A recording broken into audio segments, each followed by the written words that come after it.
Assalamualaikum warahmatullahi wabarakatuh. Maaf semalam tak sempat balas sebab ada banyak hal, kemudian pun badan sekarang pun kurang sihat juga. Jadi ini balas melalui voice saja ya. Tak sempat untuk ngetik. Okey, ini jawapan dari Ana daripada soalan yang kemarin. Apa soalannya? Bacaan atau qiraat si fulan itu bersanad. Apa maksudnya? Bersanad kalau dalam bahasa Melayu maksudnya disandarkan atau bersambung. Bersambung kepada siapa? Bersambung kepada gurunya. Jadi disandarkan, masa sandarkan kepada gurunya. Sandarkan kepada siapa? Mungkin kepada ustaz, seorang ustaz. Disandarkan kepada, bersambung kepada seorang imam-imam qura seperti Nafi', Ibnu Kathir, Abu Amr Ibnu Amir, Asim dan lain-lain. Atau bersandar kepada Nabi SAW, bersambung kepada Nabi SAW. Tapi biasanya kalau disebut tentang masalah ijazah sanad Al-Quran, biasanya bersambung kepada Nabi SAW. Dan kata Imam Ibnul Mubarak, salah seorang alim yang hebat, dan dia di antara salah seorang murid daripada Imam Malik bin Anas. Kata beliau, al-isnadu minad-din, walau lal isnad laqala man syaa ma syaa. Sanad itu bahagian daripada agama. Kalau bukan kerana sanad, maka sesiapa pun boleh mengucapkan apa yang dia suka. Jadi masalah sanad ni, ini perkataan tadi ni bukan ayat Al-Quran dan bukan hadis Nabi SAW. Jadi hanya perkataan para ulama. Jadi kalau perkataan ulama ni ada kalanya boleh digunakan pakai di masa mereka, atau boleh jadi dipakai di masa sekarang. Setiap perkataan ulama ni ada kalanya ada posisi positif dan ada negatif. Lain dengan perkataan Allah dan Rasulnya. Kalau perkataan Allah dan Rasulnya semuanya positif. Tapi kalau perkataan ulama ni kadang-kadang ada yang positifnya, ada negatifnya. Sekarang yang jadi masalahnya, ada positifnya memang betul, perkataan itu memang betul secara umum. Tapi ada beberapa kemuskilan dari perkataan tadi. Apa muskilahnya? Yang pertama, enggak ada di antara kita yang pernah dengar dengan persis bacaan Nabi SAW. Enggak ada yang kita tahu. Sebab apa? Enggak ada rekod bacaan Nabi. Kemudian kita enggak pernah dengar juga bagaimana bacaan Abdullah bin Mas'ud, Abdullah bin Abbas, Ali bin Abi Thalib, Uthman bin Affan dan lain-lain sahabat. Kita juga enggak pernah dengar bacaan para tabi'in, tabi'ut tabi'in dan ulama-ulama dulu. Kita enggak tahu. Kita hanya mendengar bacaan daripada guru-guru kita, yang kemudian disandarkan kepada guru dia. Guru itu pun disandarkan kepada guru dia lagi, kepada guru dia, yang akhirnya sampai kepada Nabi SAW. Adakah pasti apa bacaannya betul-betul persis dengan Nabi? Allahu a'lam. Mungkin iya, mungkin tidak. Kerana jarak kita dengan Nabi sudah sangat jauh, 1400 tahun. Jadi kalau dia katakan bacaan saya betul seperti makhrajnya, maka itu ada satu kesalahan yang fatal. Statement seperti ini kesalahan yang fatal. Yang betul 100% sebagaimana Nabi buat, enggak akan ada. Enggak akan ada. Walaupun katanya itu bersanad, walaupun itu bersambung. Jadi sebab muskilah yang kedua, itu yang pertama, muskilah pertama, enggak ada di antara kita yang pernah mendengar bacaan Nabi dengan persis. Yang bahas muskilah kedua, setiap kita ni dibagi kelebihan oleh Allah. Punya kelebihan masing-masing, punya keunikan. Kata Allah dalam Al-Quran, surah An-Nahl, wallahu faddala ba'dakum ala ba'din fil rizq. Sebahagian kamu Allah lebihkan daripada sebahagian yang lain. Bahkan di antara kita ada yang fasih dalam bacaan Al-Quran. Ada di antara kita yang pelat, cadel dalam beberapa huruf. Ada juga di antara kita yang suaranya bagus, lagunya bagus, tapi ada beberapa pelat, atau mungkin ada yang sengau atau ke hidung. Macam-macam lah di antara kita punya kelebihan dan kekurangan. Jadi kalau seandainya ternyata seseorang belajar kepada seorang guru, yang guru ini ada sedikit kepelatan, ada sedikit kecadelan untuk bukan semua huruf, mungkin sesatu huruf. Contoh, biasanya orang cadel dalam huruf ra.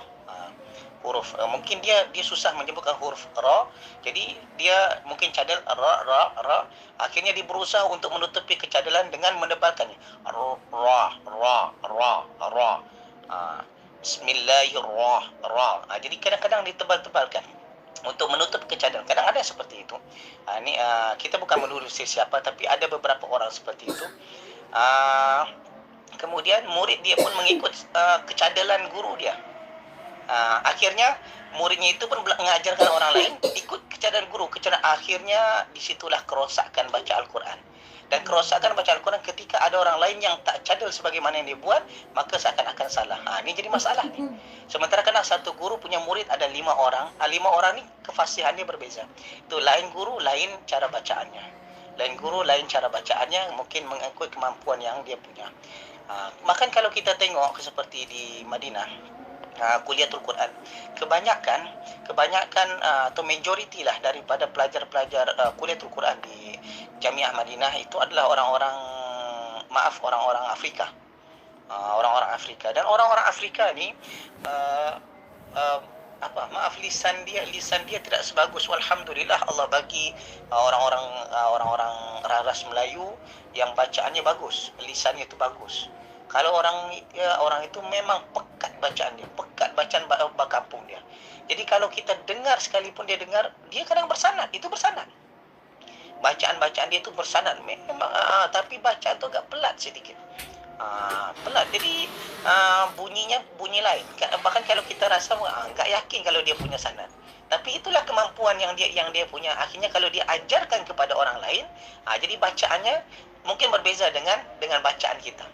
Walaupun katanya sama-sama mengaku bersanad. Ada juga orang yang terlampau kaku dalam baca Al-Quran. Mesti memang betul-betul bidab, memang exactly, memang betul-betul Bismillah, memang sengaja yang terlampau terlampau strictly, terlampau ketat sangat bacaan ni. Ada itu orang-orang Mesir, di antaranya orang-orang Mesir.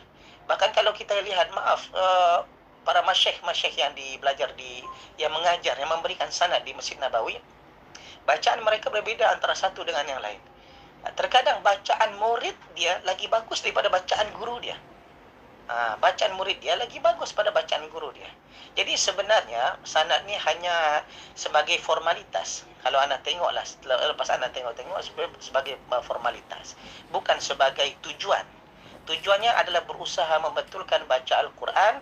Alladzina atainahumul kitaba yatlunahu haqqa tilawati, semampu kita, sebagaimana Allah katakan dalam surah At-Taghabun, fattaqullaha mastata'tum, bertakwalah semampu. Jadi berusaha untuk membetulkan bacaan kita semampu kita sampai akhir hayat, sampai titik darah terakhir, yang berusaha untuk betulkan.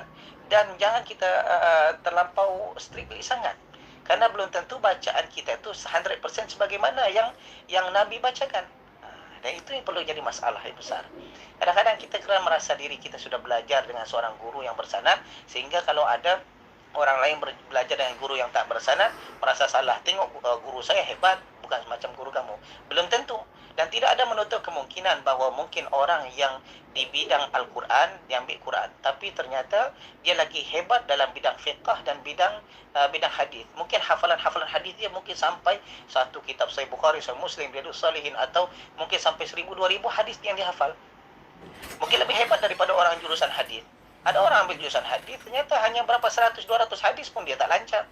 Ada yang seperti itu. Ada juga orang yang di bidang syariah, fiqh, ternyata dia sendiri pun banyak tak tahu tentang hukum. Ada pun orang-orang di bidang hadis ternyata banyak tahu tentang hukum. Ada juga orang ternyata di bidang di bidang hadis, di bidang fiqh, ternyata dia betul-betul menggemari baca Al-Quran dia. Akhirnya dia jadi fasih baca Al-Quran, lagi fasih daripada orang yang kuliah atau di bidang Al-Quran.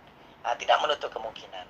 Jadi sebenarnya kadang-kadang isu bacaan si fulan atau kira si fulan itu bersanad, terkadang isu ni anda tengok banyak sisi negatifnya. Kadang-kadang untuk memperlekehkan, meremehkan orang lain, merasa bacaan kita lagi bagus daripada orang lain, merasa yang paling betul pada orang lain. Dan ini di antara step atau di antara perangkap-perangkap syaitan. Sebab kata Nabi SAW, la yadkhul jannah man fi qalbi mithqalu dzarratin min kibr, tidak akan masuk surga orang dalam hatinya ada sifat kesombongan. Di antara sifat kesombongan apa Nabi kata? Batarul haqqi wa ghamtun nas, menolak kebenaran dan meremehkan manusia. Ketika kita merasa diri kita, saya ini bersanad, pasti saya yang paling betul.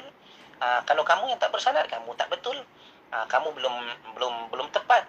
Akhirnya kita meremehkan orang lain. Ternyata mungkin bacaan dia lagi betul, lagi bersih di sisi Allah dibandingkan kita. Jadi yang kewajiban kita bukan hanya sekedar cari guru bersanad, tapi berusaha untuk membetulkan bacaan. Tak mesti harus bersanad tak sanad. Itu hanya formalitas saja. Hanya formalitas. Sama dengan seseorang gelar master LC, master, doktor, itu hanya formalitas. Yang penting menuntut ilmu. Boleh jadi orang yang tidak master, tidak doktor, ternyata lagi alim dibandingkan orang yang master dan doktor. Tidak menutup kemungkinan. Jadi isu ini hanya statement yang mengatakan qiraat si fulan bersanad, anda tengok banyak sisi negatifnya. Banyak sisi negatif statement seperti ini. Dan akan menimbulkan sifat rasa ujub, sombong dan lain-lain. Jadi walaupun Imam Ibnu Mubarak mengatakan isnadu minad din, itu maksudnya supaya kita berusaha mencari guru yang terbaik. Bukan bermakna kalau kita sudah dapat guru yang bersanad kemudian kita merasa kita yang paling betul, yang lain salah. Jadi itu sajalah yang komen anak. Jadi sebenarnya ini pun boleh di-share kepada yang lain. Dulu anak pun seperti itu juga, merasa kalau sudah sanad, mendapat sanad rasa dah komplit dah baca Al-Quran. Ternyata itu hanya formalitas bagi orang yang belum punya sanad. Kalau orang dah punya sanad, maka dia akan rasa ternyata itu hanya sekadar formalitas. Yang penting adalah berusaha untuk membetulkan baca Al-Quran. Kadang-kadang orang yang tak punya sanad merasa lebih berlaku kata orang Jakarta ni masa berlaku, merasa lebih songong, merasa lebih sombong daripada orang yang punya sanad. Sama dengan orang yang tak pernah naik mobil Mercedes. Kita punya orang miskin tak pernah Mercedes, sekali dia naik mobil Mercedes, dia cerita satu kampung, oh saya semalam naik Mercedes bagus, hebat dari sini. Tapi orang yang punya Mercedes sekalipun kadang-kadang biasa saja. Kayak itu. Kalau kita pergi ke Masjid Nabawi sekalipun, tengok para syekh-syekh semuanya bersanad. Adakah dia strict sangat? Enggak, biasa saja. Biasa-biasa saja. Jadi sebenarnya jangan sampai hatta yang orang-orang agungkan sekali seperti Syekh Tamim Az-Zu'bi, seperti Abdul Rafiq Ridwan dan ulama-ulama yang lain. Anda dengar bacaannya biasa, Anda dengar sendiri bacaannya. Ternyata biasa-biasa saja bacaannya. Tidak merasa seperti, bahkan kadang-kadang kita yang baru belajar tahsin merasa lebih strict daripada ulama-ulama itu. Jadi sebenarnya ini statement ni kalau boleh janganlah sampai disebarkan sangat, seperti qiraat si fulan tu bersanad, qiraat si fulan bersanad. Mungkin kalau seandainya dia baca Al-Quran sampai dia belajar dengan seorang guru sampai 30 juz, enggak sampai 30 juzuk, baru hanya mungkin 2 atau 3 juzuk, 5 juzuk. Adakah dia sudah bersanad? Ya bersanad dalam untuk 3-5 juzuk tu dikira bersanad lah.